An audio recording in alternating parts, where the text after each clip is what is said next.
આજે વેપારીઓ દ્વારા આંદોલન કરવાની ચીમકી અને ગાંધીનગર ગૃહમંત્રી આગળ જવા માટેની તમામ રજૂઆત કરી છે. શું વેપારીઓની તકલીફ છે? બસ વેપારીઓની તકલીફ તો એ 6-7 ચોરીઓથી, અને ચોરી પોલીસ તો એમની રીતે કામ કરે જ છે ને કરતી હતી, પણ આ લોકોએ અહીંના પ્રતિનિધિ તરીકે મને અહીંયા બોલાવ્યો. મેં પણ એમની પૂરેપૂરી રજૂઆત સાંભળી અને અહીંના ડીવાયએસપી સાહેબ હકીકતમાં બહુ જ પ્રમાણિક અને નિષ્ઠાવાન છે.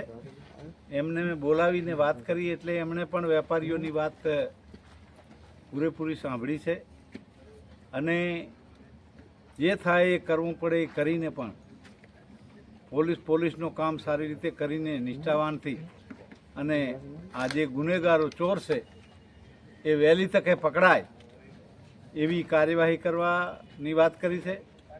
અને વેપારીઓની બીજી એક ફરિયાદ હતી કે અમારી જે ખરેખર સાચી ચોરી થઈ હોય પણ પોલીસ ફરિયાદ લેતી નથી, તો એ પણ એમણે વાત કરી કે ભાઈ હું અહીંયા ડીવાયએસપી તરીકે છું, એમએલએ તરીકે મેં પણ વાત કરી કે ભાઈ જ્યાં કાંઈ નાના મોટી તકલીફો તમારી હોય કે મને પણ તમે વાત કરી શકો છો.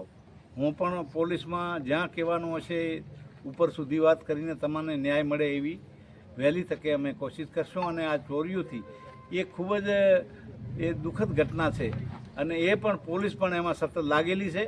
અને હું પણ એમ પોલીસને મેં પણ વાત કરી કે ભાઈ ગમે એમ કરીને જે કરવું હોય કરીને પોલીસ વહેલી તકે આ ગુનેગારોને પકડે અને વેપારીઓને ન્યાય મળે. એ જ પેટ્રોલિંગની કંઈક વાત થઈ?